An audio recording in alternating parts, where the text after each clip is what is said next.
Oh my god, the unnecessary amount of fucking work that went into doing this. It's just fucking appalling. It's fucking appalling. So, for the space bong, the only thing that could possibly function correctly would be a rotation force, which uses artificial gravity that can be used by creating a centripetal force. A centripetal force directed towards the center is the turn required for any object to move in a circular path. In the context of rotating space station, is the spacecraft's hull the present necessary centripetal force. And thus, the gravity force felt by an object is simply the normal force produced by the hull pushing on the object. In accordance with Newton's second law, the value of little g created artificially is equal to centripetal acceleration. From the point of view of people rotating within the habitat, artificial gravity by rotation behaves in some way similarly to normal gravity, but with certain differences. Unlike real gravity, which pulls towards the center of a planet, centripetal force pushes towards the axis of rotation. For a given angular velocity, the amount of artificial gravity depends on the linear of the radius. With a small radius of rotation, the amount of gravity felt at one's head would be significantly different felt at one's feet. This could make the movement changing body positions awkward, including with the physics involved. Slower rotations or larger rotational radii would reduce or eliminate this problem. Similarly, the angular velocity of the habitat should be significantly higher than the relative velocities with which an astronaut will feel the position change within it. Otherwise, moving in the direction of the rotation will increase the felt gravity, while moving in the opposite direction will decrease it, to a point that it should cause problems. The Coriolis effect gives an apparent force at the act on the object that moves relative to the rotating reference frame.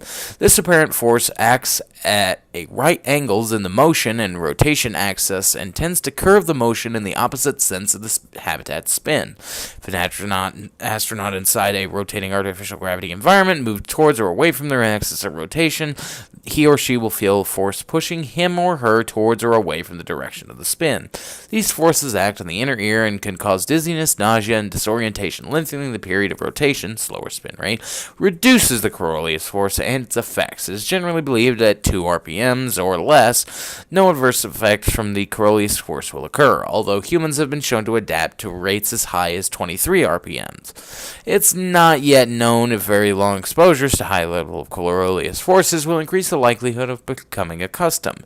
The nausea-inducing effects of the Coriolis forces can also be mitigated by the restraining movement of the head. Here's the deal. The only way we could actually use rotation to form a gravitational field would be a large object. That said, it is possible that at higher RPMs you would be able to increase the gravity for the water inside the space bong. Yes, we're talking about the space bong still. I know we went into fucking rotational artificial gravity using centripetal force and fucking Newton's second law and the Coriolis effect, but it's all important in context. So in general, what you would have to do would be use a heat sensor to indicate when the actual centrifugal force should start occurring. So once the heat signature hits the actual inhalation point, the gyroscope begins to spin rather quickly, allowing for the water to drop and the space bong to work appropriately. So, by adding a gyroscope to the base of the bong, similar to the Nautilus X International Space Station centrifuge that was proposed, you can find all this crap on Wikipedia. I guess I can put the link in the description. You should be able to put enough gravity into the field to allow for the water to drop down. Our previous concepts were the 8.5-ton space bong, which Raid Robot would have to carry around for anybody to use, because of the high-density material that is composed of it.